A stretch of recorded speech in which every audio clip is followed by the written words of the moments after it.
Today, I'll be getting some revenge, or at least that's the plan, with this new jousting getup. Zoe is going to be helping me. Welcome to the Mischief. I'm Valen, and this is Rustic Waters II. Yeah, so I experimented around a little bit with Zoe here, and... whoops. She doesn't go up and down on trapdoors, which is actually fine. But the problem is I shrunk her. So you see over here there's a medium bone. I was like, oh, is this like a food for her? And I had totally forgotten. This actually shrinks her. Yeah, or was it the chew stick? I don't know. I gave her one of each or something. I don't remember. But one of the two I ended up making and giving to her, and she shrunk in size. The big bone, I need resin and medium bones to make, to grow her back up to normal size. But actually, when I stand next to her, it's about the right size for what she actually is, but the problem is that when... Oops, here, let me do this with an empty hand. If I stand close to a block, my hitbox will actually have a possibility of running into it. Okay, nope, there it is. Yep. So, because her hitbox is much smaller, so I start taking suffocation damage.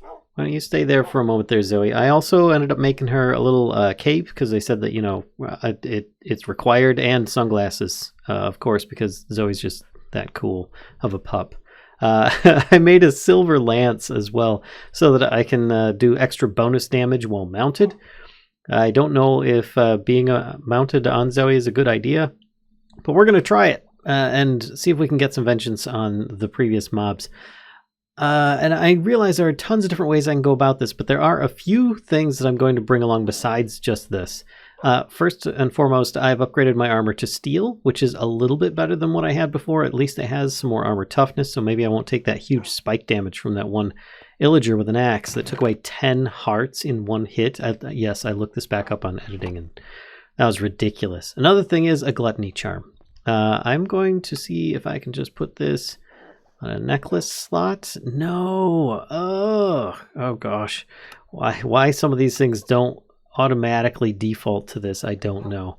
Maybe I can just put it in curio. Oh, it does. It can go into a curio slot. Excellent. So now when I eat food, I can eat it very quickly. The only disadvantage is that if I have food like a golden apple, like a bunch of these, I could eat several of them very quickly. But I mean, that's no big deal. Another thing that I'm going to take to get prepared is this, some traps. I am planning on placing some of these because those guys weren't not charging in immediately upon me arriving. And I was thinking, well, what I could do is place down some damage traps and then have just on my side of it, for example, I could do some of these and a couple of those. And then I whack them with some kind of reach tool. If I need to, I'll grab my shield breaker option here, my silver halberd, which actually I'm going to put in my bag. I found out anything that's in my bag does not take durability damage, so I'm going to keep most things in my bag unless I need them. And the silver lance is while I'm riding on top of Zoe, and the silver saber is for when I'm not, because it actually has a damage absorption functionality to it, so I really do like that after all. But anyway, I figured this might stop them from charging in because the vector plate's going to kick them back, but the damage trap is going to hurt them in the process if they get too close as well. I might even be able to just stand there and then they just end up dying. But I don't want to send Zoe in while that's going on because she will probably also take damage from this. I don't know. So yeah, best laid plans, and I guess we'll see if they actually pan out. But once we're done getting vengeance at this place, or failing and then returning anyway, I plan on making the battery charger setup, and then if we have enough time, maybe I'll even get into some Ars Nouveau. I removed this area here with my filtering setup. It is now back behind here, and I made enough space so that we could expand this section for like a magic area. I think that would be kind of cool having that, but I would really prefer to do this first. So let's see if we can get over there and get some vengeance. Now, in the meantime, I am going to keep Zoe away and back because I don't want her to get involved unless I need to. I also brought some torches this time so that things are a little bit easier to see. I don't know why I didn't think about that last time. I think I was just a little bit too excited to be here in general. This is only a 1-block doorway. That's not too bad. I see you guys. You're not charging me right now. Oh, it's just another cake. Yeah, it is. Oh, and there's the darn places are coming into place. I'm going to have to find that spawner. But if I put this damage trap down here and here, put this... Ow! Vector plate here. Close the door for the moment. Then I've got my halberd. I think if I sneak... Oh, I can't quite reach him. Oh, but I'm taking my own damage. Jeez. Really doing a good, excellent job here, Valen. Top notch. Okay, so it's mostly... Oh, apparently there's a spawner for these guys as well. I did not notice that. Can I reach you? Oh, shoot. Oh, God. Oh, God. That was quite possibly the worst idea I ever could have come up with. I ended up trapping myself in the room and boomeranging back and forth between damage sources. I'm going to give myself a 10 out of 10 for bad ideas. It was just so supremely poor. And here's the thing is that I did not want to break the spawners because I really want to farm the places as well. So I think what we do instead is, we take a look at the inventory here. Pop all of this stuff in there for it to repair over time. And we work on some questing. And perhaps I'll be in a better mood to go back and reapproach that. You guys can tell me how poor of an idea that was in the comments. I've got plenty of other plans that could have been so much simpler, but yet I over-prepared and ended up killing myself. So let's go with this. I got an enchanting table earlier. The previous episode you saw, I picked some up from the villagers. It says you can supplement the armor cache and chance you have gotten by crafting an enchantment table. This adventure has been balanced with the assumption that you will prepare your tools and armor before venturing out. Okay, so if you're having difficulty exploring the world due to mob difficulty, make sure your armor is enchanted. What is doable in vanilla may not be doable in this adventure. Oh, okay. So, good to know. The armory caches will give you max level enchants. Wow, but the enchantment table won't unless you place bookshelves around it. Alright, hub key and more loot. Alright, what did I get? Respiration 3, Luck of the Sea 3, Impaling 5, and Piercing 4. Interesting choices. Let's just put all these in here with the rest of those books, and I'll put this hub key in here. Look at this, I got 11 fragments and another hub key expansion already. You know what, while I'm at it, let's just grab this hub expansion key, and I'm going to do it. I am going to just expand. Oh, get that really cool sound as well. And let's hit F7. Oh, and as always, there's a whole bunch of lighting that needs to happen in here. And let's see, I have my selection of enchanting tables. I was stealing bookshelves as well. I've also got a disenchanter that I could take over there, a void anvil, and why not, I could put some apothecary cauldrons too. So in this case, I'm actually going to be putting down the table in the corner. Usually I put it out like in the central spot, but I figure if this is going to be a magic area, I'm going to need as many like magic books and such as possible. So let's put down the enchanting table here. So here's the fun thing. I have 1 lapis. I'm gonna need to actually go mining. I might explore that mining dimension that it was talking about as well. And for now, I think I'm gonna put these cauldrons on either side. I still should put down a few more books, but let's see here. Unbreaking 3, Luck of Cheap Repairing, and Life Leech 1. Interesting choices, but yeah, I don't have the levels for them either, especially if I keep on dying like I have been. So I think I might move a barrel in here and then put some storage in place for some of the enchanted books. You can put the disenchanter here as well. I think you can just remove any enchant from any of these onto a book if you so desire. And I'll put the lapis in here as well. Oh, I also have the void anvil, which I seem to be running out of space to put things down. Excuse me, Zoe. So this is going to kind of be like my vanilla cyclic magic enchanting corner. And the rest of it I can use for like Ars Nouveau or something of that nature. Going back to the create crafting chapter, I had previously mentioned how I was looking towards getting towards this capacitor, perhaps an alternator, furnace engine, all sorts of stuff. This is the path that I'm going to kind of pursue at this point. I'll come back to the magic later on, but right now I want to stop having to swim my way to adventure when I can use my submarine. So the first thing I'm going to need is 4 copper spools and 2 capacitors. Now the copper spools are just made with some copper wire, which we've made plenty of times. The empty spools are going to be made with some iron sheets and rods, which are primarily just a whole bunch of iron. The capacitors are going to be iron and zinc sheets, as well as copper plates and redstone torches. Okay, well this is all pretty achievable. 2 capacitors. I had noticed that there is an alternate recipe for the iron rods, and that is an iron stick. And that's 3 pieces gets me 2, which is a little bit better than a 2-to-1 ratio for the previous rods. Using this I can make an empty spool.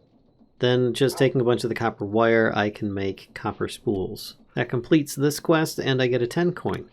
The furnace engine is a rotational power generator that is fueled by the heat produced from the attached furnace or blast furnace, which sounds similar to the regular create flywheel engine. In order for this to work, the furnace must be smelting items. The blast furnace is more efficient, but only smelts ores. Yep. And this sounds like it generates rotational power, which is great, and it gives you lots of power, but hopefully it'll end up giving us some kind of alternate power source through an alternator method. There we go. See, we've got this thing here will attach to the furnace itself, and then a couple blocks away from this one. So like, here's the engine placed, a space, and then you've got the flywheel placed here. Some mechanical crafting recipes are different sizes and shapes than others. You can move the mechanical crafting boxes around, and any point to fit new recipes. The recipe will not automatically start crafting if there are blank spaces within the shape unless you give it a redstone signal. This sounds like it's talking about the mechanical crafter. The furnace engine feeds into a flywheel in order to create rotational force. The flywheel has a very high stress unit capacity. Yes, it does. So just a bunch of brass ingots and sheets, a piston, and a brass casing, which is fasteners and rods. Yeah, it's all pretty achievable. 2 brass casings. All right, let's see if we can make this work to our advantage. So it's just a 3x3 map for the area that I'm working with here. And I think it goes something like this. 1 engine, flywheel, whatever, furnace engine. Excellent. And with that, I complete the quest, getting another 5 coin. So I could go to the rotation speed controller, which basically replaces something like this, where you've got gear ratios. You can just connect it in with specific things, and later on I'm probably going to want to do that. For now, I'm going to avoid it because I want to go straight to the alternator. Now that you have strong, steady flow of rotational energy, it's time to learn how to turn that into forge energy using the alternator. The alternator requires at least 32 RPMs to operate, but you will need to increase the speed much higher if you want to generate a reasonable amount of forge energy per tick. Okay, this is a bit more complex of a recipe. Looks like I need more capacitors, copper spools, redstone wire, and silver plates in a 4x4. Silver plates, copper spools, capacitors, and I think that's all I need to do. Yep. Or no, I have it wrong. I forgot the redstone wires in the corners. Well, now you know what happens if you end up trying to get the recipe to work without having all the pieces in the right place. There we go. That looks much better. Alright, that should probably make the desired item. Yes, an alternator. And with that, it completes the quest. I get some XP that I'm desperate for at this point. And I need something to store power in, which is actually pretty important. As much as I could charge up that charger, I'm going to want power to be going into it, or at least to be stored so that I don't always have to have things running. Enchanted hearts are one-time use consumables that will lower your local mob scaling difficulty by 10 points. Ooh! Capacitors come in different tiers, dictating the amount of energy they can hold, give, and receive. Ooh, that's a little bit of a complex recipe. It's not too bad though, just treated wood, LV wire coil, redstone, LV wire connectors, and aluminum fasteners. Okay, I could do this. And this should finish things off with the LV wire connectors and make the desired item I'm looking for here. Nice. 1 LV capacitor. And that should complete the quest chain. Oh, because I also made some LV wire connectors as well. Oh, now I get the engineer's manual. Wire connectors come in 3 tiers, dictating the amount of energy transfer they can handle. They can be right-clicked onto energy acceptors, such as machines or capacitors, then linked with wires of the corresponding tier. And by tier, they mean low voltage, medium voltage, and high voltage. Low and medium voltage can be insulated and will not hurt you. High voltage will hurt you at all times and cannot be insulated. But by default, they are all dangerous when powered, so keep that in mind. LV capacitor. Enchanted hearts, I already read this. Let's grab this thing, and I'm gladly going to use it. Oh, to reduce my difficulty level. Oh gosh, because those mobs hurt. They hit hard. I feel like it won't be too long before I'm already max level on difficulty, just because I tend to AFK in here. I'm new to the alternator, so let's actually ponder this. Oh, so it needs to be powered by some kind of rotational power. It generates electricity. Energy production is determined by the input RPM. So I didn't need any of this set up at all. This is just for the flywheel so that I can generate lots of power. Here's the thing though, I don't really need the flywheel right now, because if you look at my stressometer, whatever you want to call it, we're at very low capacity. We've got a remaining 12,288 stress units that we can use. So I feel like this is something that I will need at some point maybe, but not right now. I might even use it in another location, but for now I think I'm going to put these in here for future me to use. So since this is determined by its power, and I don't know if it can actually go on its side. You know what, Zoe, why don't you stay here for a moment? I don't want to get you all tangled up here. Let's see if it'll actually connect. It does connect on there, and it powers things up immediately. I could just connect it onto that. I could connect it onto multiple other things. Huh, alright. And if I break it, does it keep this power? No, it doesn't. Alright, so let's see. Where can I place this where it will be actually convenient? Since I've got my stressometer here, I might as well just take advantage of it, and I'll put down a few cogs. Move this torch out of the way. I think I'll just put it back into the corner one more. And then I could feasibly put the alternator on the end here, which is then going to charge power.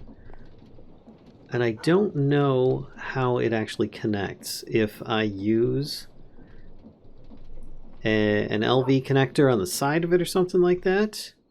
So I've got a battery here which should get charged by things. So let's just put it directly next to it. Nothing happens, right? Because the sides don't have anything happening. They're like blocked off. The top is an input. That's why you see it being blue. So if I take this engineer's hammer, and just right click, it'll turn to input, output, nothing. Now if I do the opposite and I sneak here, I'll be affecting the opposite side. Input. Oh, yep. So it just automatically will draw the power in, and then we could feasibly even have this thing working in another manner. So hold on a second here. I don't want that to work like that. Will it? I've got 2 backpacks, by the way.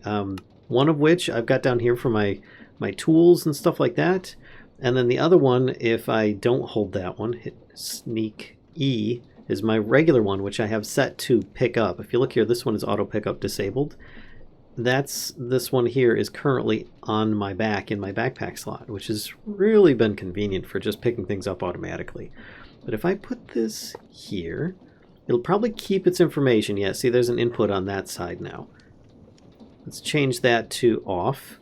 And if I put this to output, and then I stand on top, and I change this to opposite side, it says here input. There we go, and it is now charging up. So let's grab this charging station here, run back over here, and put this on the side. Plonking it in place here, it then charges up, and I have these power cells that I can put in place and start getting charged up.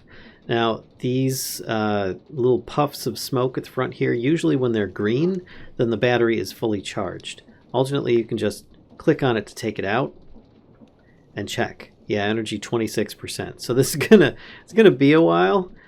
Remember, the faster this goes, the more power it's going to be generating. So it's not exactly going at the highest speed that it could be right now. In fact, I may end up going after that speed controller at this point anyway. And let's go for the rotation speed controller. The exchanging gadget, which is the reward here, is very similar to the building gadget, except it does not place blocks. It replaces already placed blocks with a different block.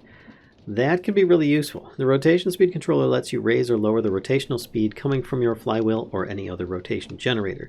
You must place a large cogwheel onto the top of the controller, look at the side of the controller, and use your mouse wheel to change the rotation speed shown on the display.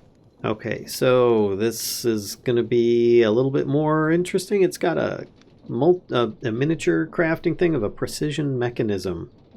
Silver gear, a wooden gear. That's not too bad, actually. And then it's a brass casing, which I have an extra of, and a couple shafts. All right.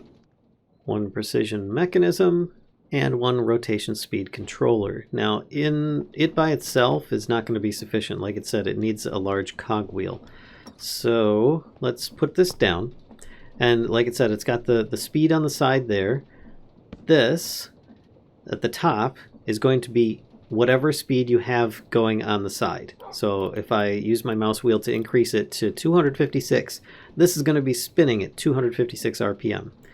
This is going to be whatever you're giving it, which is going to be the speed along here. So this one here being very slow, I could plug this into it and it'll go really fast, assuming that it's not too much stress on the network. This will kind of hurt the stress a bunch by doing so. But let me grab my wrench here.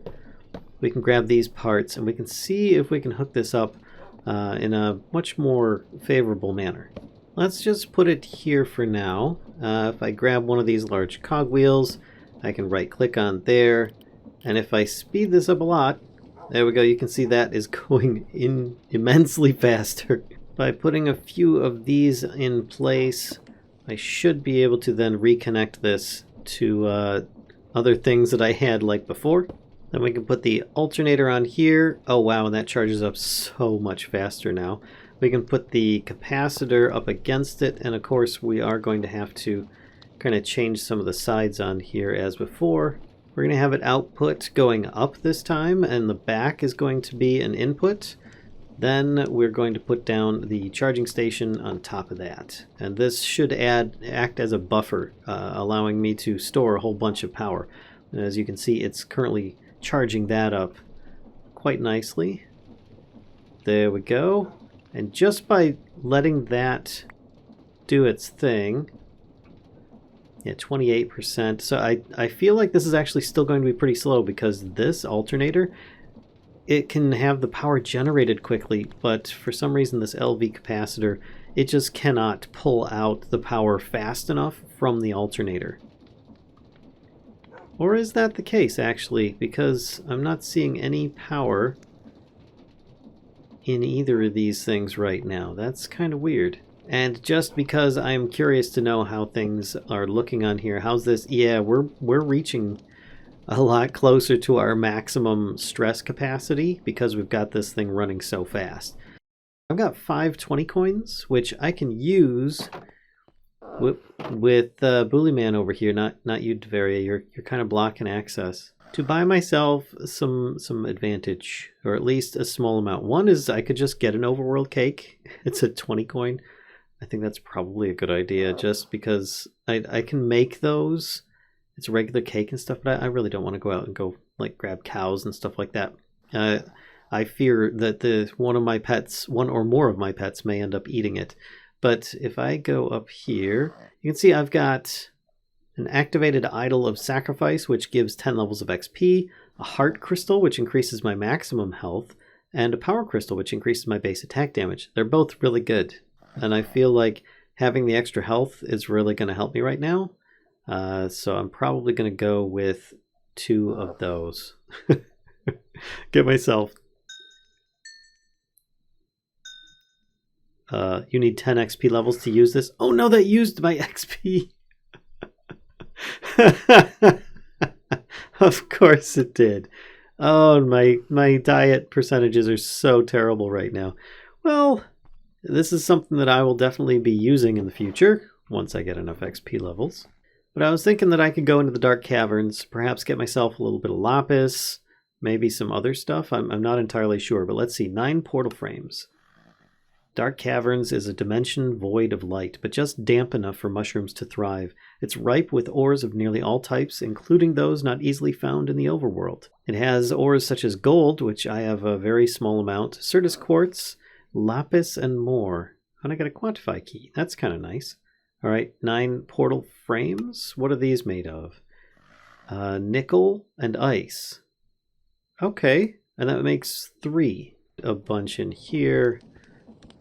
Then a bunch of ice, and I press the button, and hopefully that's the right combo, and that wasn't supposed to be like packed ice or something like that. Nope, looks like it's the right stuff. I got 3 portal frames. Now to make a couple more sets. Completes the quest, gets me a quantify key, and next it says, using the power of portals, you can teleport back and forth between dimensions. To get to the Dark Caverns, you must build a 3x4 frame with a portal controller as the bottom center block. And a portal controller is made from a bunch of nickel and metal brackets? Okay, which is just iron and some andesite alloy. That's not bad. It's not part of the quest line though, strangely. The quest line wants you to make an idol of sacrifice, used to imbue with 10 levels of XP, has side effects. So I just sacrificed... Man, I need XP for everything. It looks like just off of this is the portal controller item. The portal controller is the bottom center of your portal frame. If you right click on it, you'll see a UI that allows you to colorize your portal frame. Oh, that's kind of cool. And you get 8 holy hand grenades? Oh, that's amazing. Portal lighter. Once you walk through your portal, you'll arrive in the other dimension with a pre-built return portal. Make sure to waypoint it using the journey map interface so you can return through it when finished. The Dark Caverns has 3 biomes, a few hostile mobs, and even a friendly trader or 2. Portal lighter is just made from silver gear and a charcoal clump. Okay. 1 portal lighter. So I don't know why I would need that imbuer thing. Actually, do I have any more monies? No, I don't. I'm like 1 coin short of being able to buy a level up that's in here. Yeah, right here, activated Idol of Sacrifice, imbued with 10 levels of XP. I could just straight up buy one, but only if I had another coin. So it says a 3x4. That would be 3. So if I put the controller here, oh yeah, I can change the color. Let's do this. That makes it 3 tall. That's 4 tall. There we go. We're going to kind of have it be a little bit of an icy blue color for now. Now, if I use this, now I did notice has a control item and an empty space. I don't know what that means. If I'm actually supposed to put one of those idols in there or something. Because let's get off of Zoe here. Sneak right click. Oh no, sneak right click works. All right, Zoe. Don't go anywhere. Let me get you into my backpack here. All right, I've got my pupper in a capsule. I've got my backpack.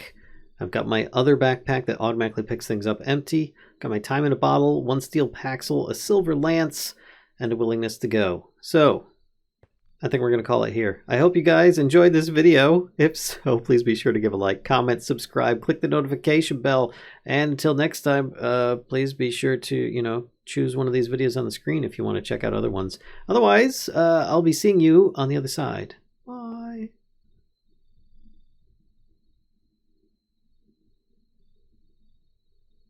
There's no control item or it's invalid.